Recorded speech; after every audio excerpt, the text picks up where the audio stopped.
Bon, bien-aimés dans les Seigneurs, nous vous saluons dans le précieux nom du Seigneur.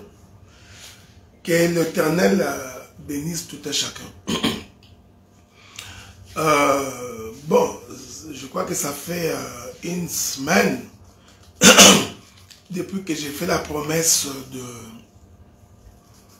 de pouvoir vous parler. Et j'espère que vous m'entendez assez bien. Donc, comme vous le savez que je suis à Kinshasa, ça fait pratiquement 3 semaines. Et je voudrais d'abord commencer par m'excuser pour la voix, parce que je suis très débordé, je suis trop pris. Donc, j'ai fait des marathons de prédication. Donc, c'est pourquoi, bon, vous aurez l'impression que ma voix est devenue un peu rock. Et bon, j'étais un peu malade, j'ai attrapé la grippe. Bon, que voulez-vous?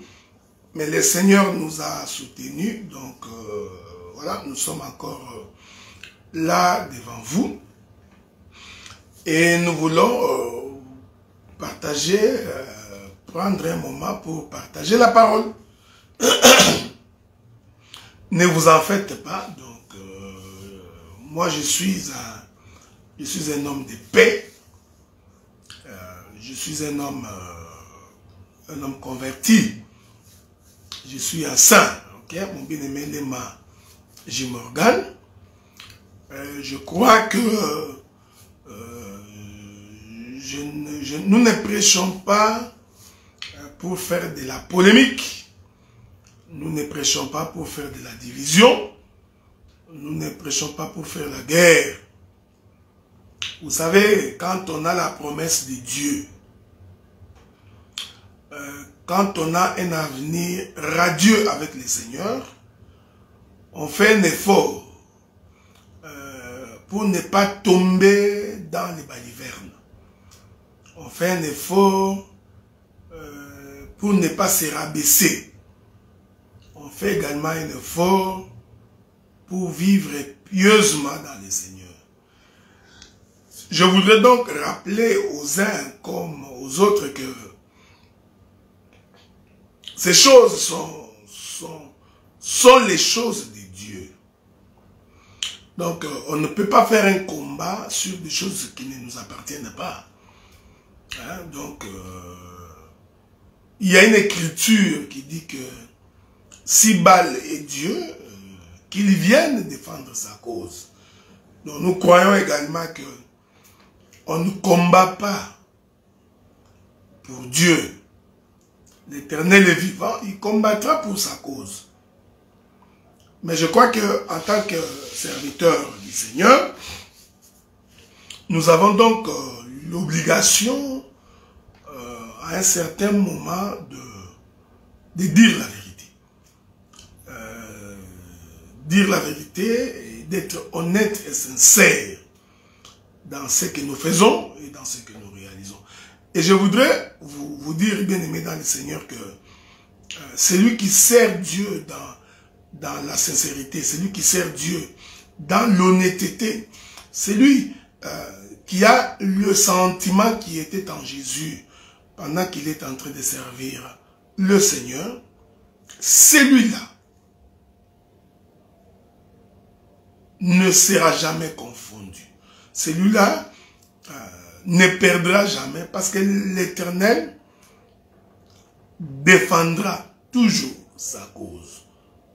C'est pourquoi j'ai toujours dit aux bien-aimés que l'on vous fasse la guerre gratuitement, il ne faut pas être étonné, parce qu'il y a une écriture qui dit que on vous fera la guerre, mais il y a une promesse derrière cette écriture, c'est que même lorsque l'on vous fera la guerre, l'on ne vous vaincra point. Donc, je voudrais dire à un frère aujourd'hui, je voudrais donc dire à une sœur aujourd'hui que les combats fait partie de la marche de tout enfant de Dieu. Et j'ai toujours dit que il faut toujours d'abord commencer par t'examiner toi-même et considérer que si tu n'as pas péché contre le Seigneur, alors laissez les gens te critiquer, laissez les gens t'insulter, qu'ils se croient supérieurs, ce n'est pas grave, mais l'Éternel est juste, il combattra toujours pour ceux qui se confient en l'Éternel. Voyez-vous, bien-aimés dans le Seigneur. Donc aujourd'hui, je vais prendre 1 heure, parce qu'il faut que je me repose, parce que j'ai un service à faire demain, pour que nous nous exhortions ensemble, ok? Soyez rassurés que je ne citerai pas les noms de quelqu'un dans un mauvais sens. Je crois avoir le Saint-Esprit pour faire la différence entre ce qui est juste et ce qui ne l'est pas, entre ce qui est bon et ce qui ne l'est pas, ok? Ne vous en faites pas. De ce côté-là, je suis assez instruit par le Saint-Esprit pour ne pas tomber dans les balivernes.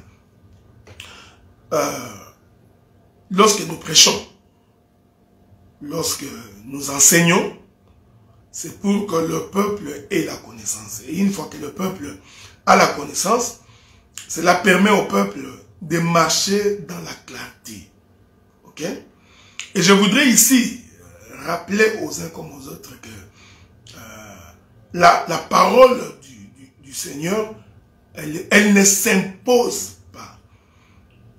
Donc, on ne croit pas en Dieu parce qu'on s'impose. Non, non, non.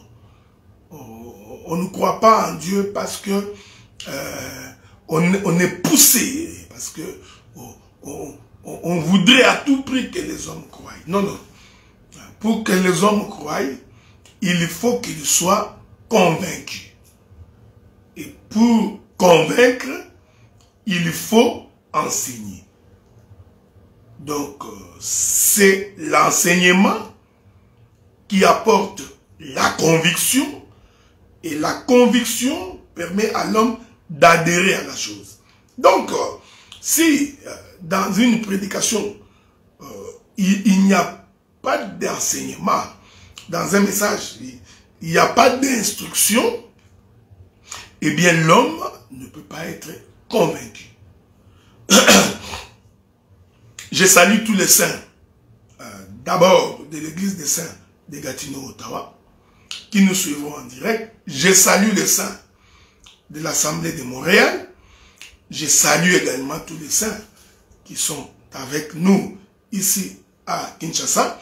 Et vous tous qui nous suivez en Belgique, en France, en Allemagne, Danemark, Finlande, Suède, au Sénégal comme en Côte d'Ivoire, les bien-aimés de l'Afrique du Sud, nous vous saluons dans le précieux nom du Seigneur. Aujourd'hui, nous allons nous exhorter sur la manière de vivre la parole, sur la manière de se comporter devant le Seigneur. Je crois que le Seigneur nous a appelés à la sanctification, que le Seigneur nous a appelés à la conversion, le Seigneur nous a appelés à la repentance. Donc, l'objet premier de toute prédication, c'est d'abord que l'homme soit changé. Je voudrais, à ces propos, prendre une écriture. Regardez, je suis dans les livres de Genèse. Souffrez, hein? Nous sommes dans les livres de Genèse. Il est écrit ceci. Comme vous savez, dans mes habitudes, je n'ai pas l'habitude de bloquer les versets.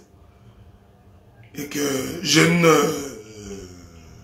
pas de bout de papier non plus. Donc nous allons ensemble avancer calmement dans ces choses. Je suis dans les livres de Genèse. La Bible dit ceci. Je prends les livres de Genèse dans son chapitre 49, je crois. Souffrez, hein? Souffrez avec moi que nous trouvions cette écriture-là. Je suis dans les livres de Genèse. Chapitre 49, ce sont des écritures que vous connaissez. Mais je voudrais quand même que nous puissions lire cela ensemble avec vous. Genèse chapitre 49, je vais donc lire le verset 21. La Bible dit, Nephtali est une biche en liberté. Il profère de belles paroles. Prenons une autre écriture dans les livres de Deutéronome. Je crois. Je vais vous ajouter une autre écriture. Comme ça, nous allons avancer calmement. Deutéronome chapitre 33, le verset 20. La Bible dit, sur Gad, il dit, béni soit celui qui met Gad au large.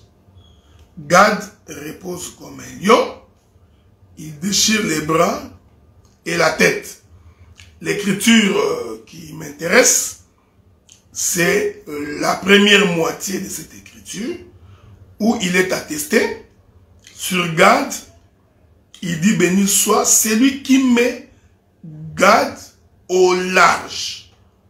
Donc, la Bible nous dit que Gad, qui est l'un des fils de Jacob, donc le Seigneur voudrait que Gad soit mis au large. Donc, mettre Gad au large veut tout simplement dire mettre Gad à côté, c'est-à-dire séparé d'eux.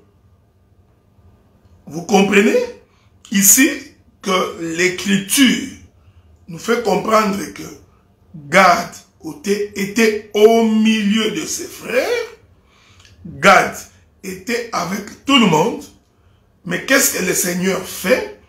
Il prend donc Gad, il le sépare d'eux. Il les met donc à côté. Et lorsque Gad est mis à côté, vous comprenez tout simplement, cela veut dire que Gad devient différent des autres. Je vais d'abord répéter ces choses parce que j'exhorterai avec la rigueur la plus possible pour que chacun de nous puisse saisir cela. Donc, mettre Gad au large veut tout simplement dire séparer Gad des autres. Et nous disons que ça, c'est la mission première du ministère qui consiste à séparer d'eux. Vous avez une belle illustration de cette chose dans la création d'Adam. L'Éternel dit, vous prendrez donc par la main, je rassemblerai la poussière de la terre. Une question de dire, je sépare cette poussière de la terre avec les autres poussières de la terre. Ça, ce sont des choses que vous connaissez. Je vous les rappelle avant que j'entre dans mon exhortation. Cela veut dire que quand on est enfant de Dieu, quand on est fils du royaume, notre manière de vivre et notre manière d'être devrait être différente des autres. Dans notre attitude et dans notre manière de parler. Nous sommes énormément choqués. Des fois, nous sommes dans la peine. Lorsque nous sommes en face des hommes comme des femmes qui manifestent une arrogance qui n'a pas de nom. Aujourd'hui, les chrétiens, des fois même les hommes qu'on dit les hommes de Dieu, sont dans des insultes et tu n'as aucune idée. Tu ne peux pas t'imaginer qu'un homme de Dieu qui plonge dans les insultes. Je vous parlerai en vous regardant certainement en face et en vous disant qu'il faudrait que nous, serviteurs de Dieu, que nous ne plongions point dans les insultes. Voyez-vous? Et aujourd'hui, beaucoup des hommes, comme beaucoup des sœurs, même quand ils insultent, ils ne se repentent nullement et ne demandent jamais pardon. Quand tu appelles un frère ou une sœur pour insulter un autre frère ou une autre sœur, tu pèches contre le Seigneur.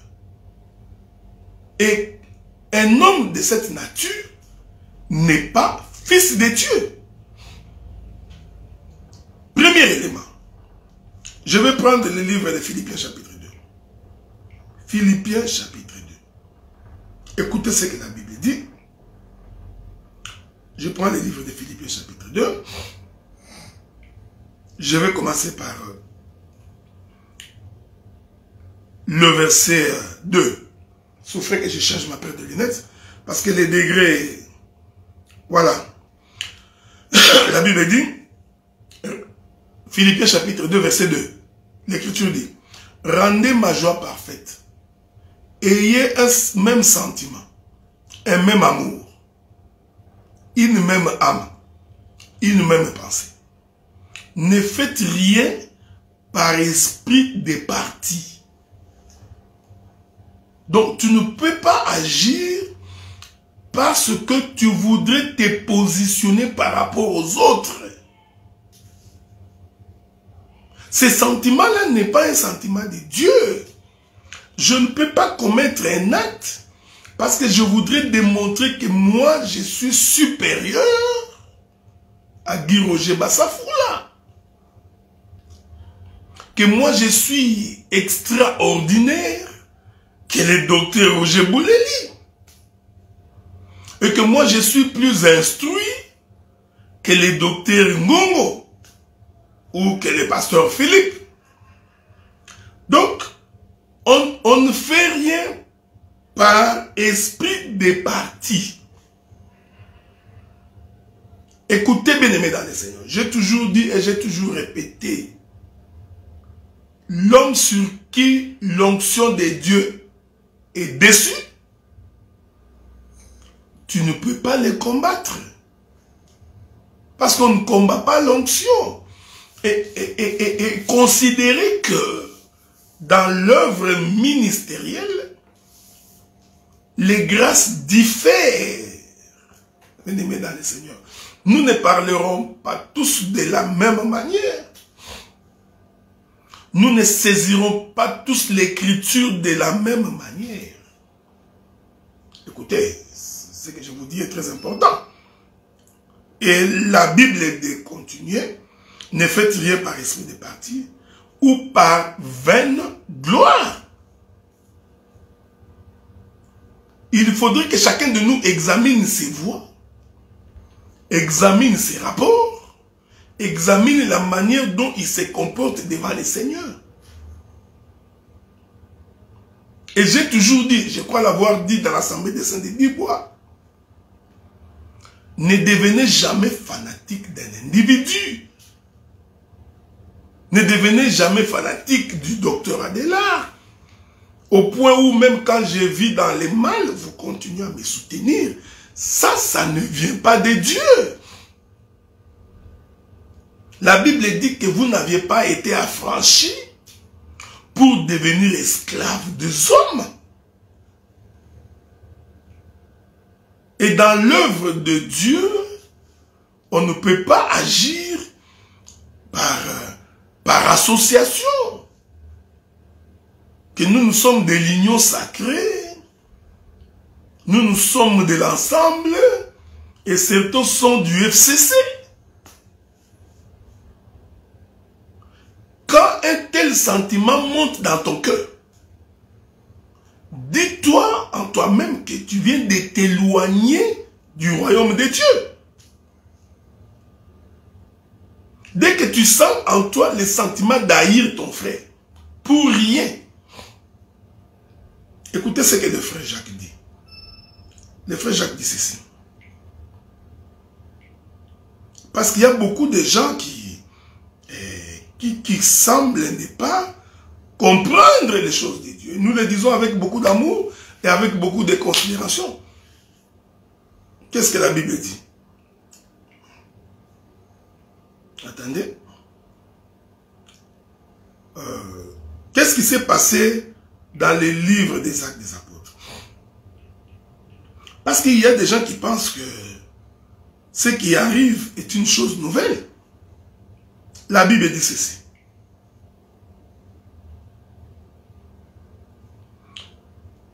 Je suis dans les livres des Actes des Apôtres, le chapitre 25, à partir du verset 18.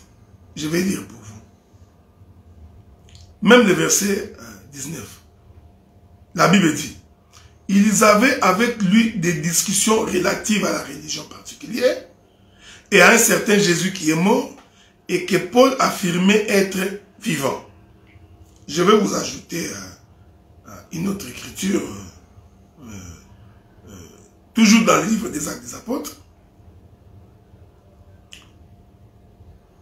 Regardez. Je suis Actes des Apôtres, chapitre 26. À partir du verset 2. Je m'estime heureux, roi Agrippa, d'avoir aujourd'hui à me justifier devant toi de toutes les choses dont je suis accusé par les Juifs. L'Écriture dit que Paul, ministre de la parole,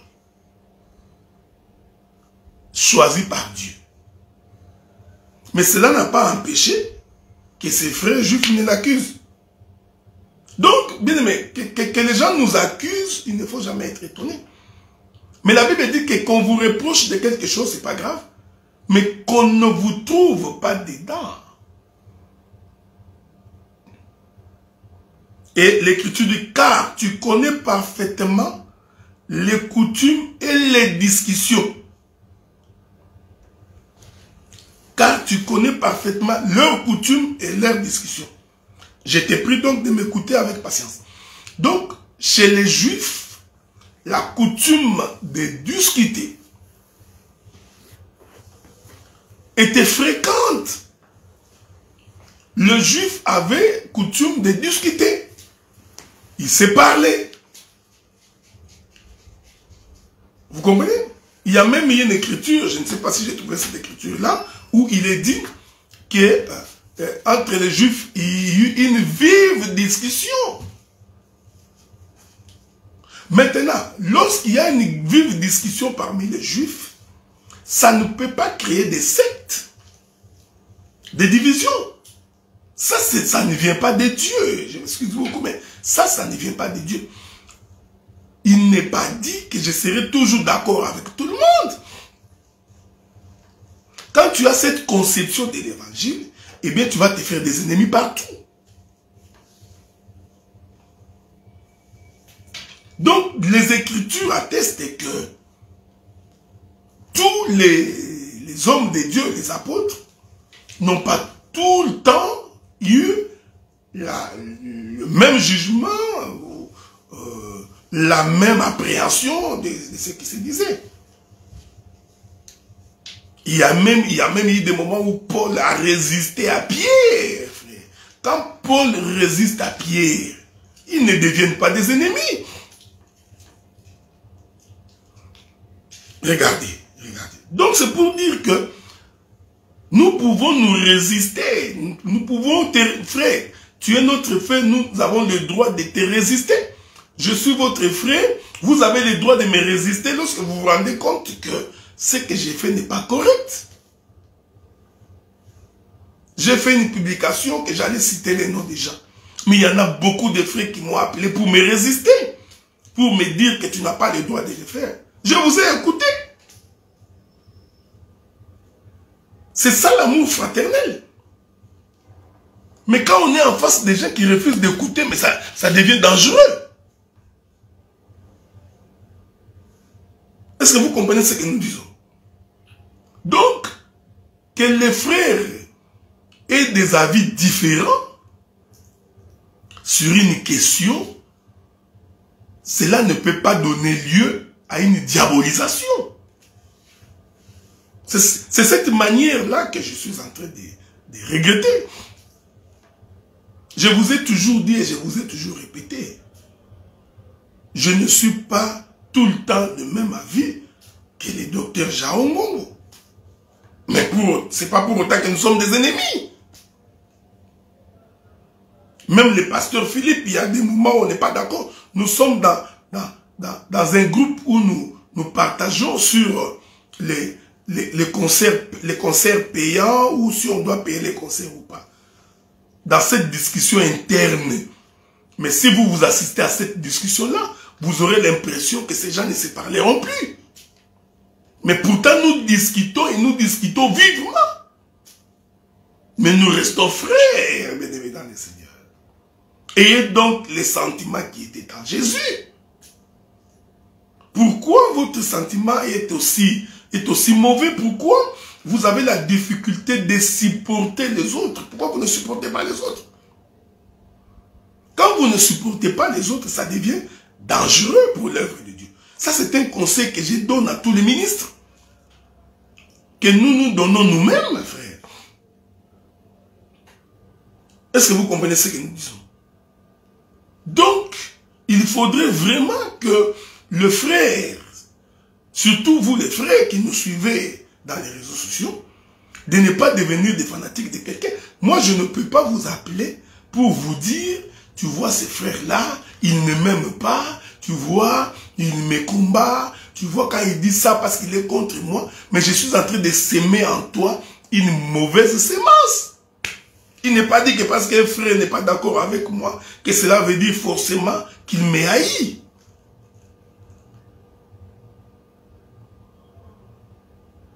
Est-ce que vous comprenez ce que nous disons? Il n'est pas dit que parce qu'un frère n'est pas d'accord avec toi, que forcément qu'il est contre toi. Alors, lorsque vous voyez les choses de cette manière-là, c'est comme ça que vous tombez dans les critiques et dans les calomnies. Je l'ai dit ici, je le répète. Un serviteur de Dieu ne peut pas calomnier, frère. Non. Tu ne peux pas appeler un frère ou une soeur pour calomnier ton frère ou ta soeur. Ces choses-là ne sont pas bibliques, frère bien-aimé dans le Seigneur. Tu appelles, et vous savez quand quelqu'un est en train de calomnier, il prend des formules du genre pour se victimiser.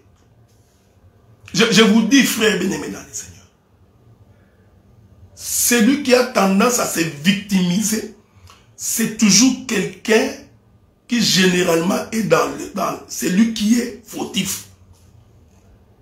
Un fautif a toujours tendance à dire, ce n'est pas moi, on m'a fait ceci. Ce n'est pas moi, on m'a fait ceci. Ce n'est pas moi. Donc, c'est toujours pas lui. Quand un frère ou une soeur a cette attitude-là, alors quelque chose ne va pas. Des gens qui ne reconnaissent pas qu'ils ont commis un péché. Ils ne reconnaissent pas qu'il a commis une erreur.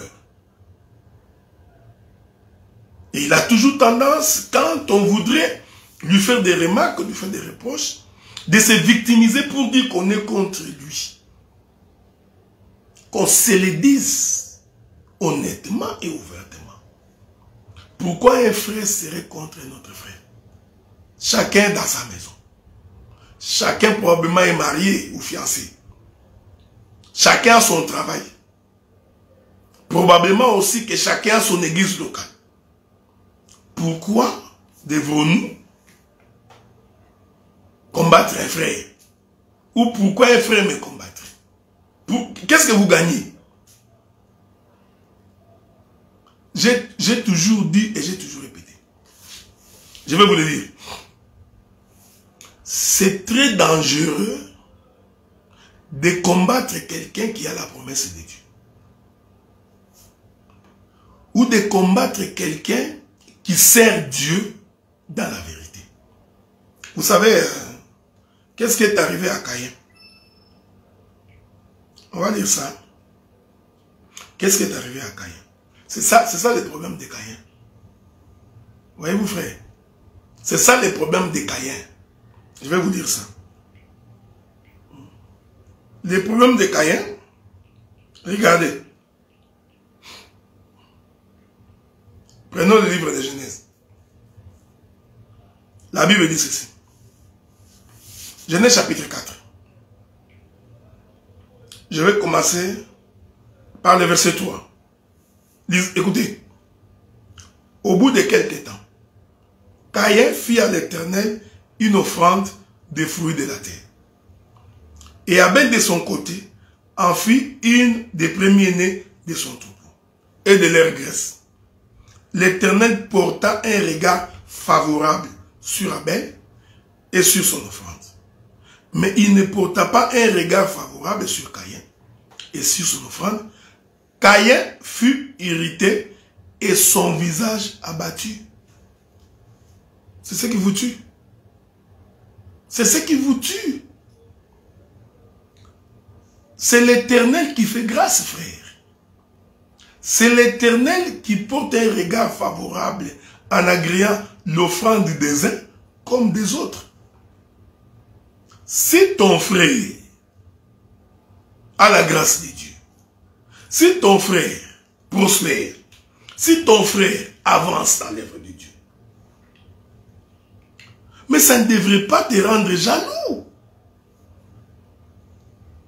Maintenant, regarde, tellement que tu es rempli de jalousie. Maintenant, tu commences à faire le travail d'un agent de renseignement. Tu passes maintenant ton temps pour parler le mal de ton frère en pensant que, en faisant cela, tu vas les détruire. Il y a même des gens qui passent leur temps à aller fouiller les passés des gens pour des choses qui se sont passées il y a 15 ans, 20 ans passés. Il prétend qu'il est en train de donner une information. Non, frère, je voudrais seulement vous informer pour que vous soyez au courant. Non, il ne vous informe pas. Ce n'est pas de l'information qu'il fait. Qu'est-ce qu'il fait en réalité? Il est en train de s'aimer en vous la haine. Il sème en vous la division. Il sème en vous les mauvais cœurs. Mais il les fait malignement. Je voudrais dire aux bien-aimés qui nous suivent et qui nous suivront que si un frère t'appelle pour te parler du mal de son frère, il faut lui dire d'aller voir son frère. Apprenez ça, même quand c'est un prédicateur.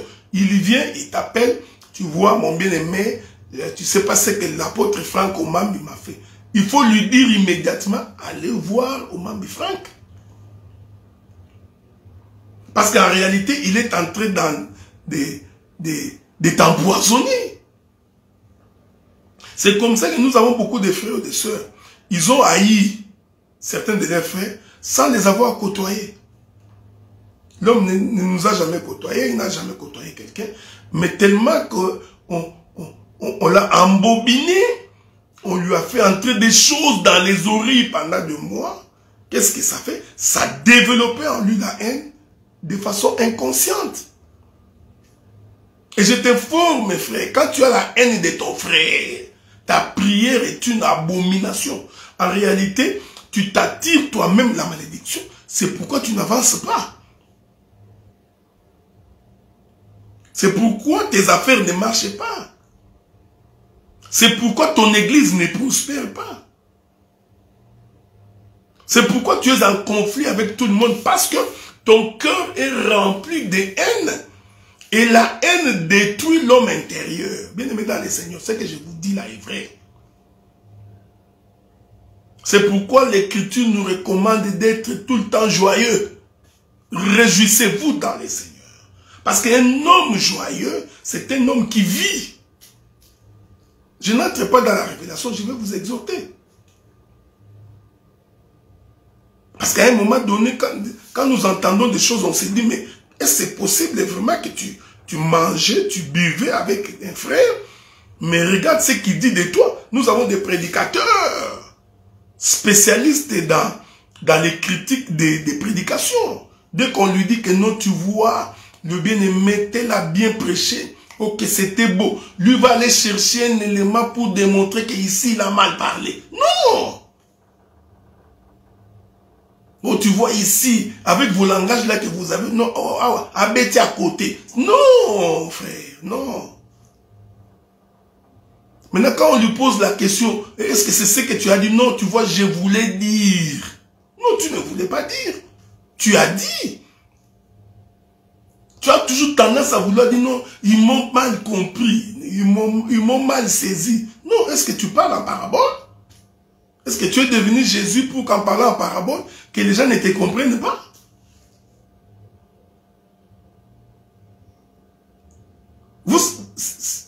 C'est très dangereux. Je voudrais dire une chose sur le ministère. Laissez-moi dire quelque chose sur le ministère. C'est très important, donc, ce que j'ai dit, je vais dire là, donc, il y a une écriture, je ne sais pas si je vais trouver cette écriture-là, Espérance, mais si je ne la trouve pas, je reviendrai plus tard. Non, non, je voulais dire, je crois que c'est ce que je voulais. Qu'est-ce que tu voulais dire? On ne comprend rien de ce que tu voulais dire. Ce frère, je ne sais pas si je trouverai cette écriture-là, sinon je reviendrai plus tard. Et si vous comprenez ce que nous disons.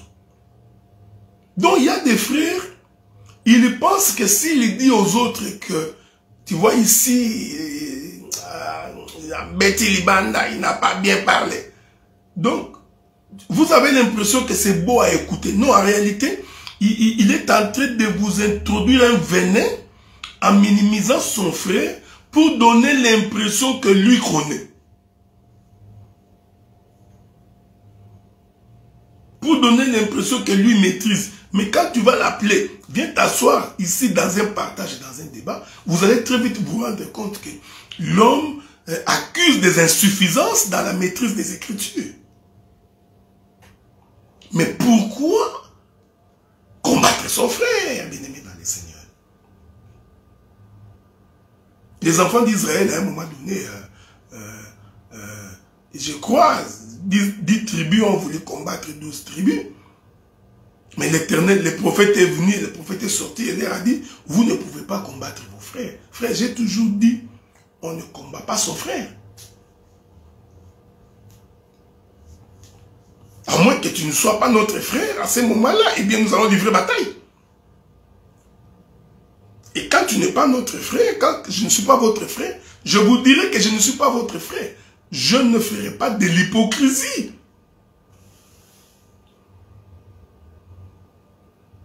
Donc tous ces hommes de Dieu, je m'excuse beaucoup, qui font de faux témoignages sur leurs frères, mes frères, mais la Bible est contre ces choses.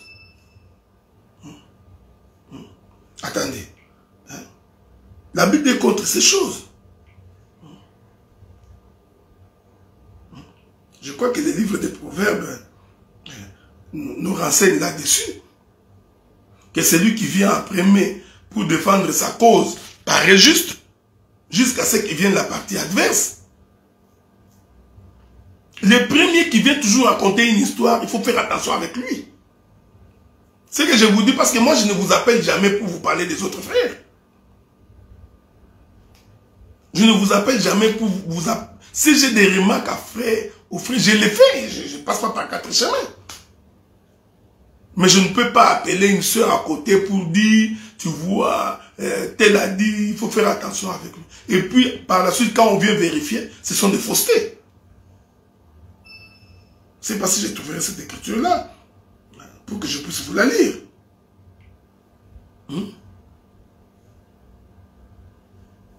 Donc, vous comprenez ce que nous disons. Nous sommes dans les livres de Proverbes chapitre 18, le verset 17. Proverbe 18, verset 17. La Bible dit ceci. Le premier qui parle dans sa cause paraît juste. Frère, celui qui parle toujours en premier paraît juste. Le premier qui parle dans sa cause paraît juste. Vient sa partie adverse et on l'en examine. Celui qui vient toujours en premier pour défendre sa cause, on ne l'a pas accusé. Personne ne l'a insulté. Rien. Absolument personne. Lui-même, il vient défendre ta cause. Qui t'a appelé au jugement? Qui? Qui t'a appelé au tribunal? Est-ce que vous comprenez ce que nous disons? Lui-même, il vient, il vous appelle par lui-même. Personne ne l'a accusé. Lui-même, il vient, il commence à raconter, tu sais, on dit ceci à propos de mon nom, on dit ce qu'il dit. Non, non, tu vois, c'est le docteur Adela qui a dit ceci à propos de mon nom. Ah, oh, toi à qui on parle, tu n'as pas entendu le docteur Adela le dire. Non, toi tu n'as pas entendu. Mais lui, il te dit que le docteur Adela a dit. C'est le premier qui vient défendre sa cause. La Bible est claire, hein? Salomon est intelligent. Salomon dit, il paraît juste. C'est pas pour rien qu'il a dit ça. Il paraît. Donner l'impression qu'il a raison. Il faut que la partie adverse vienne pour qu'on se rende compte qu'il dit de fausseté. Qu'un frère est en train de propager une fausse nouvelle, comme quoi le docteur Adela est à la base de mon divorce, que je suis en train de souffrir. Mais une fausseté sur toute la ligne. J'ai dit et je le répète. Et quand quelqu'un raconte une histoire comme ça, il voudrait s'attirer la sympathie. Non, bien-aimé. Vous ne pouvez pas m'écouter par sympathie. Vous m'écoutez parce que j'ai l'évangile. C'est l'évangile qui vous attire. On ne peut pas prêcher par victimisation ou par sympathie. Pour que vous ayez pitié de moi, comme ça vous commencez à me suivre. Non. Le prédicateur, il prêche, il convainc par la parole. Et lorsque vous convainquez par la parole, les gens vous suivront. Aujourd'hui, si les gens nous suivent, c'est parce que nous avions fait un travail avec le Seigneur. Ce n'est pas parce que nous sommes passés pour des victimes que les gens nous combattaient. Non, personne ne nous a combattus. Donc, je voudrais ici, bien aimé dans le Seigneur, rappeler qu'à tous ces gens-là qui passent leur temps pour parler des autres, mais la Bible l'interdit. La calomnie, c'est un péché. Tu vas aller en enfer avec la calomnie. Donner un faux témoignage, tu seras puni de mort. L'Écriture le dit. C'est aussi la doctrine, frère. C'est aussi la doctrine. Mais je voudrais dire et répéter aux bien-aimés saints, vous qui me suivez, que les divergences, il y en aura toujours entre nous. Toujours, frère. Ça existera toujours. Tant que nous sommes sur cette terre des hommes, les divergences existeront. Mais il ne faudrait pas que ces différences-là qui existent entre nous puissent créer des sectes et des divisions. Des sectes et des divisions. Bien aimé. J'ai trouvé des frères qui se battent pour les noms. Nous sommes de l'assemblée des premiers-nés. Pourquoi vous êtes de l'assemblée des saints? Regardez-moi des frères comme ça. Qui vous a ensorcelé? Qui vous a ensorcelé? Je l'ai dit et je le répète. Nous ne prêchons pas pour former une lignée. Je l'ai toujours dit, je l'ai toujours répété. Il ne faut pas accuser, il ne faut pas nous accuser faussement. Nous ne prêchons pas pour former une lignée. Nous ne formons jamais de disciples. Vous allez remarquer que toutes les personnes à qui j'ai enseigné la parole, même s'il y a des hommes qui m'insultent, tu ne verras jamais les frères de l'Assemblée des Saints de Gatineau ou de Montréal monter au créneau pour me défendre. Non.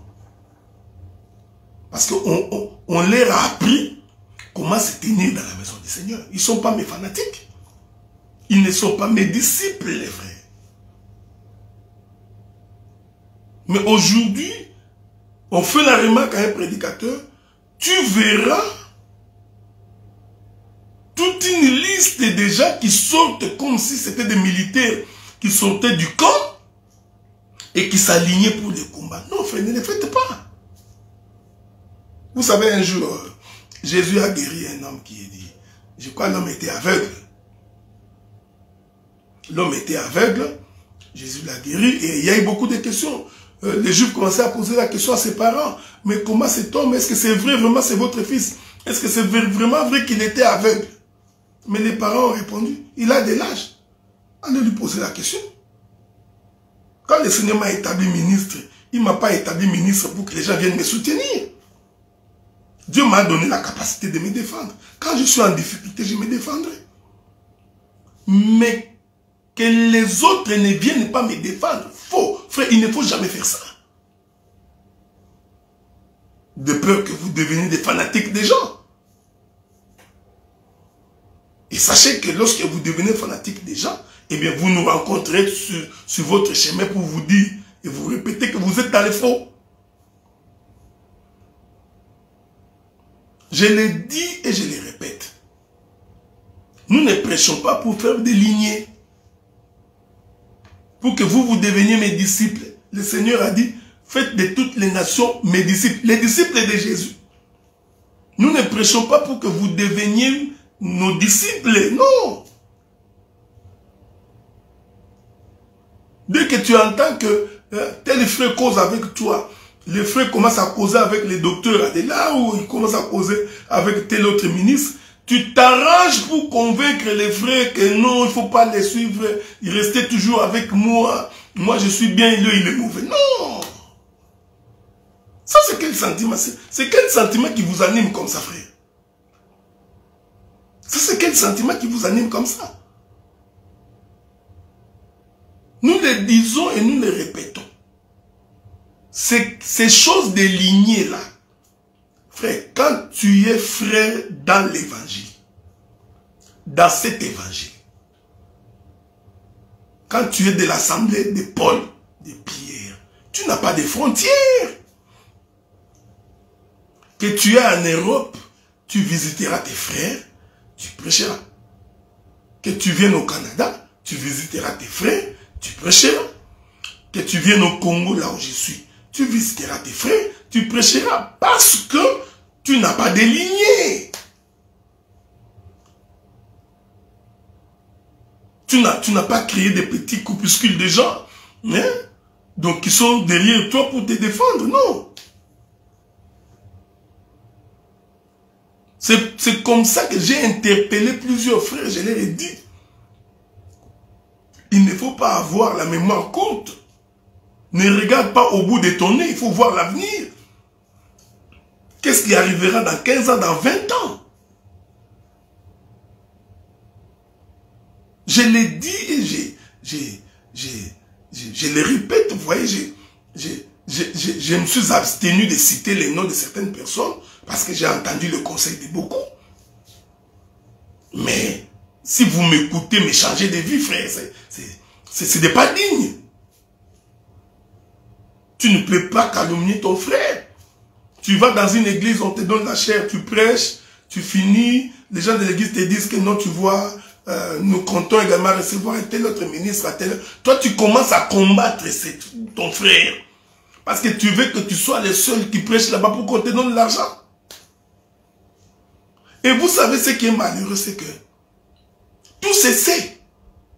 Tout, je dis que tout ce qu'on raconte est connu.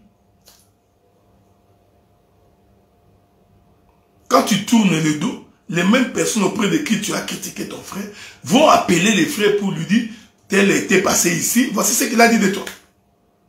Mais pendant qu'on te dit que cet homme a dit ceci de toi, mais l'homme cause avec toi, il rigole avec toi, mon frère bien-aimé, je t'aime, je t'adore. Frère, cette hypocrisie-là, ce n'est pas bon. Ce n'est pas digne des enfants de Dieu.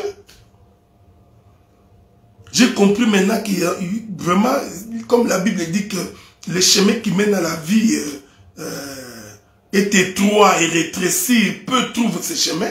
J'ai finalement compris que cette chose est vraie. Qu'il y en a beaucoup qui vont aller en enfer. Je m'excuse beaucoup. Il y en aura beaucoup qui vont aller en enfer. Il y a beaucoup de prédicateurs qui sont des politiciens. L'œuvre de Dieu est devenue politique, frère. On défend l'indéfendable. Un prédicateur a ses acolytes qui l'appuient dans les bêtises. Il y en a même certains qui sont prêts à se bagarrer, à en venir aux mains pour défendre leur gourou. Il y en a.